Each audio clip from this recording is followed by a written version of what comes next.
Hey, I'm Stephanie, and it's time to talk about YSL's new All Hours Hyper Blur Loose Powder. Is this the makeup world's long-awaited replacement for Givenchy's notoriously reformulated Prisme Libre powder? Is this completely different but still good? Or is it just dust in a fancy box? Achoo! I'll share swatches, application footage, and wear tests so that we can see how well this holds up against some of the best powders on the market. As always, I use timestamps so you can easily find what's most relevant for you. I'll list any products I discussed today in the show notes, and if you have any questions, feel free to ask me in the comments. Let's begin with what the brand has to say about this powder, because the YSL website makes some claims about it. So let's play a game of true or false. And if you see me looking over here, that's because that's where my notes are and where the website is pulled up. Number 1, they state that this ultra soft blurring and setting powder easily diffuses into skin for a blurred, soft matte finish. I find this claim to be true, but we'll see in the wear tests exactly how much it blurs. Claim number 2, they say that it's perfect for baking, setting, and refining the look of skin without leaving it feeling cakey or dry. This is true. The powder never felt cakey or dry to me, and I felt that it worked beautifully to set my makeup and also refine the look of my skin. But when it came to baking, the powder definitely made my under eyes look very dry, even though they never felt dry. That being said, baking always makes my skin feel dry, which is why I never do it. But for science, I did a brief bake test for you, comparing the YSL loose powder to Givenchy's original Prisme Libre formula in the shade 2. So here it is. I'm going to take the YSL powder, which I have right here, and I am pressing it into a sponge, and we're gonna really get a lot of it on there. I think I need even more. Big layer of powder there. And I'm gonna take the exact same type of sponge. Both of these are from Isom. Here's the one I used for the YSL powder. I'm gonna use a fresh one for the Givenchy to make sure we're not cross-contaminating anything. And we'll press this under this eye. I'm gonna make sure we get a lot on there, really test it out.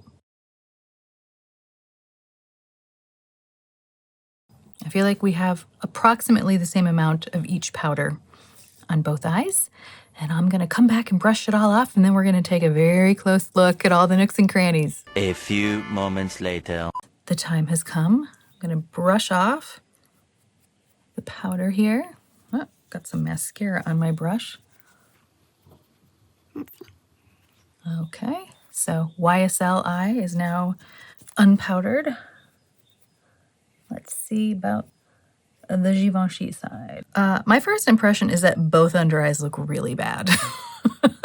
Baking's not for me, honestly. Can you see like the fine lines on the YSL side just look a little bit more present than they do on the Givenchy side? But I don't think they look good on either side, to be honest.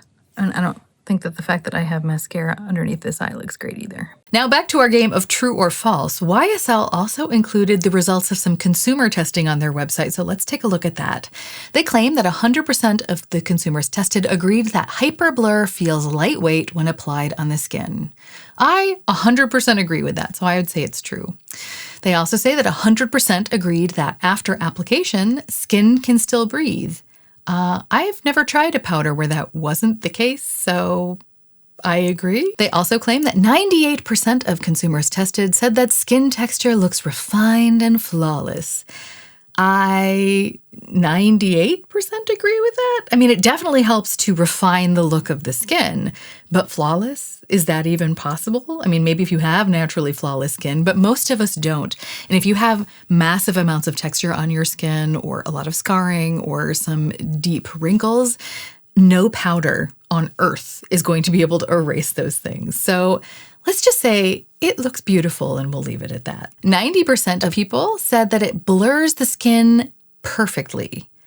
Here we are again with the big claims. I 75% agree with that. It definitely blurs the skin and it does a good job, but it is not perfect. Do these consumers even realize what words like flawless and perfect mean? I mean, maybe the customers that they were testing all just naturally had very flawless skin, and so it looked perfect when they had it on. Or maybe they had a makeup artist applying it and they had really good lighting so that when they were looking in the mirror, it really did look flawless. It's really hard to tell. I don't know exactly under what circumstances these consumers were testing these things. So I'm just going to say it blurs well. and leave it at that. And apparently 80% of consumers surveyed agreed that it prevents and controls shine all day long. I guess I can see that, potentially. I did feel like it helped to control my oils, but it didn't completely prevent shine, especially in my T-zone where I get my oiliest, although I can say that it did help to keep it somewhat under control. But I have a feeling that a factor like this is going to depend on a lot of things, for example, your skin type and the climate in which you live. Which I guess makes this the perfect time to give you some context about my skin type, because we're about to jump into the wear test footage. I have oily combination skin, meaning that I get pretty oily in the center of my face, but the outskirts of my face are pretty normal. For the wear test, I prepped my face with the same skincare every day and used the same base makeup. So the only factor that changed were the powders that I put on top. Every day, I would put the YSL powder in the shade Translucent on one half of my face and then the Daily Contender on the other half of my face. All of the powders that I currently own are blurring to some extent, so we'll get to see exactly how blurring the YSL is on that spectrum. So what was it like to apply the YSL powder? The very first thing I noticed about it was that it's unscented, which is a benefit that several of today's contenders do not have. The second thing I noticed that it was very silky, but of course that's something that all of my powders have in common, so I guess that doesn't set it apart, but it's good to know. What really made this powder stand out to me was how it manages to be loose, lightweight, silky, and powdery while somehow also sticking to itself. In a good way, depending on what you want, of course. And part of me is wondering if that's the hyaluronic acid component to the formula. That's a moisturizing agent, but perhaps in this case it also acts as a very lightweight, loose binding agent to maybe give the powder a little bit more coverage, because I do feel like this powder was the most full coverage powder that I tried. But that doesn't mean it has to have a high degree of coverage. You can very easily give yourself a very light dusting of powder under the eyes if that's what you want. What I'm trying to say is this powder can be built up to give you a more extreme brightening effect. Technically speaking, you can do that with all of the powders we're going to test today, but I find that it works best with the YSL if that's the sort of thing you're looking for, because it builds on itself while remaining lightweight, smooth, and very present on the skin. Compared to Givenchy's original formulation of their Prisme Libre powder in shade 2, they are not dupes, but they are quite similar. The biggest difference I thought was actually in the fragrance, because Givenchy just pumps their powder full of perfume, whereas YSL decided to forego that, which I applaud them for. But they do also differ in appearance. I feel like the Givenchy powder is more blurring and more natural looking. Here's some footage from the wear test. I'm wearing the YSL on this side and the Givenchy Prisme Libre powder on this side. I do have to say, I think that the Givenchy does look just a little bit smoother. I don't know, what do you think? It's been just a little over 5 hours since I applied the YSL powder on this side and the Givenchy Prisme Libre on this side. And I think they look similar, but I just feel like you can see a little bit more sheen from my oils on the YSL side of my face than you can on the Givenchy side. I don't feel like it's a significant difference, but it is there. I have been wearing the YSL powder on this side and the Givenchy Prisme Libre powder on this side for like 9.5 hours now.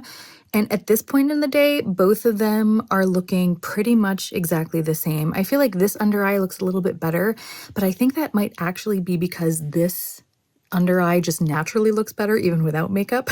So I will have to pull a switcheroo at some point and maybe put the YSL on this side to see if that looks better.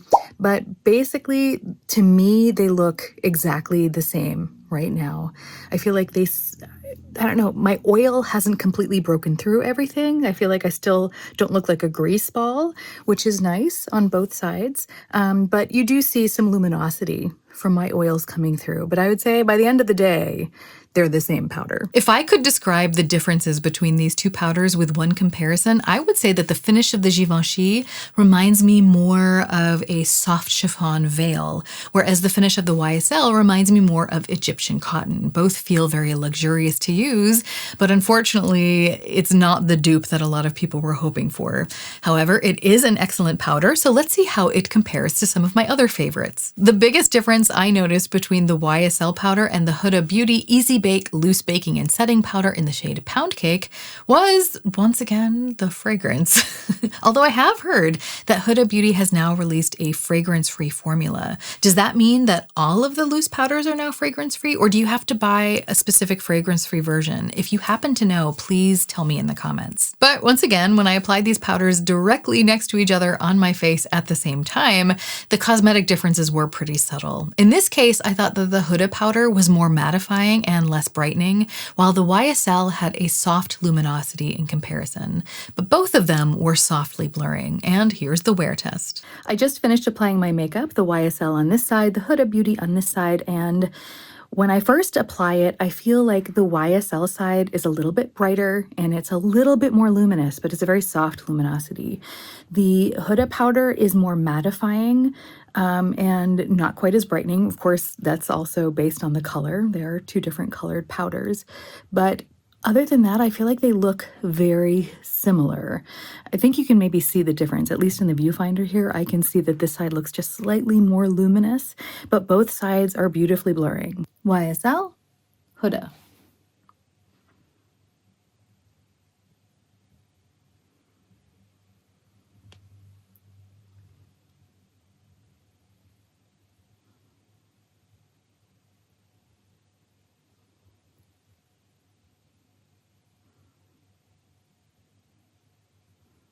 Last check-in of the day, YSL powder on this side, Huda on this side. I've been wearing them both for about 9 hours now, and at this point my oils have broken through both of them. But I do still feel like both sides look nice, despite the fact that I haven't touched them up.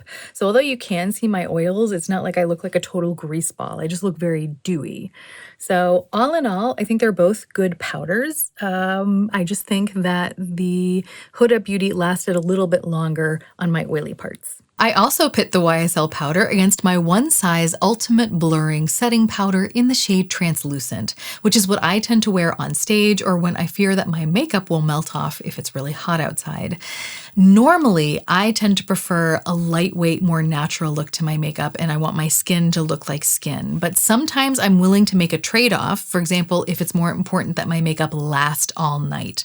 And that's the situation where I feel like the One Size really shines. But I feel like you can also see the difference between the YSL powder and the One Size, that the YSL powder does look more natural than the One Size powder does. And here's the wear test. I just finished applying the YSL powder here and the One Size powder here. And I feel like right off the bat, the One Size is looking more matte, but both are looking great. So I'll check in a couple of hours. It's been almost 5 hours since I applied the YSL on this side and the One Size powder on this side. And I have to say it's going exactly as expected. I'm seeing more dewiness come through on the YSL side, and the One Size side is still pretty darn matte everywhere, even pretty close to my nose. This powder is usually pretty makeup-y on me. It's what I use on stage when I know I'm going to be hot and sweaty. So I was expecting this result, but here we have it confirmed. Last check-in for today, it's been about a little more than 8 hours since I applied the YSL powder on this side and the One Size powder on this side. They're looking almost the same, but this side is a little bit more luminous with the YSL on it. Both sides looking decent, especially when I consider what I've been putting my face through today during this test. So I'm happy with both sides. I think the YSL powder is just the least mattifying of all of the powders that I have. One powder that I'm quite familiar with but don't currently have in my possession to do a wear test with is the Hourglass Veil Translucent Setting Powder. The reason I no longer have it is because I decluttered it. Not because it's a bad powder, I think it's great, it just didn't suit my needs. Although the Hourglass powder left a beautiful, softly luminous but natural finish to my skin, it simply didn't do the job of blurring my pores or keeping my oils at bay, which are two things I just really need a powder to do. I feel like that Hourglass Veil powder was ideally created for people with drier skin who are looking for a bit of soft luminosity and who don't necessarily need any blur. The YSL powder, on the other hand, adds that gentle blur, but it also gives you kind of a soft matte finish, not a flat matte, it's pleasantly pillowy. And the YSL powder feels to me like it might be a little bit more flexible, especially for people who have skin that changes according to the seasons. For example, if your skin is dry in the winter but leans normal or perhaps even slightly oily in the summer, I feel like the YSL might be a better choice because I feel like it could suit all of those issues. If I had to put all of the powders that we discussed today into a lineup, I guess I would say that the Hourglass Veil translucent powder is the lightest weight and most dry skin friendly, but doesn't offer any blur. Givenchy's original formulation of the Prisme Libre powder is also luminous, but blurs pores and texture nicely too. It's just very unfortunate that they reformulated it. The YSL powder comes next with its blurring quality and its soft matte texture. I believe that this powder is probably the most flexible out of all of the powders we discussed today when it comes to skin type. The Huda Beauty Powder is more mattifying than the YSL, but it's also more smoothing and it's more flexible because it has a larger color range. Both brands offer some color correcting powders, but when it comes to skin tones, YSL currently only has 2 in addition to the translucent color that I have, whereas Huda Beauty has 8 in total, making it more flexible overall. The one size powder looks the heaviest, but it provides the most staying power. I think all of these powders are excellent quality and offer people with different skin types and different preferences some great options. If I had to pick my personal favorites out of the lineup, it would definitely be the Huda Beauty and the Givenchy original Prisme Libre formula, which unfortunately is no longer available. If you'd like to see a more in-depth discussion of powders, I'll link my powder declutter video here and in the show notes because I go into a good deal of detail there. Based on my first week of experience with this, I feel like the YSL All Hours Hyper Blur Loose Powder is a beautiful product that would work for all but the very oiliest and maybe the very absolute driest of skin types. Its lightweight feel makes it comfortable to wear, and its pillowy finish creates a soft look to the skin. On my oily combo skin, I would almost say this looked like a soft matte veil that would gradually gently lift throughout the day because my oils would begin to glisten through. However, my look always remained soft and refined, so I did feel like this was somehow keeping the oils under control while simultaneously letting them shine through. I felt a little bit like an ice cream mochi that was beginning to melt, so soft and yummy with just a slight sheen but never greasy. Now I want a mochi. But I don't have a mochi, so maybe I'll go eat some yogurt. Although that doesn't sound nearly as satisfying. I'm gonna go root around in my fridge and see what I can scrounge up, but if you'd like to keep hanging out, I've got another video for you right here. Please like, comment, subscribe, all that jazz. But even if you don't, I hope you have a great week, and we can all remember that even stumbling can be a form of moving forward. So let's stumble in style.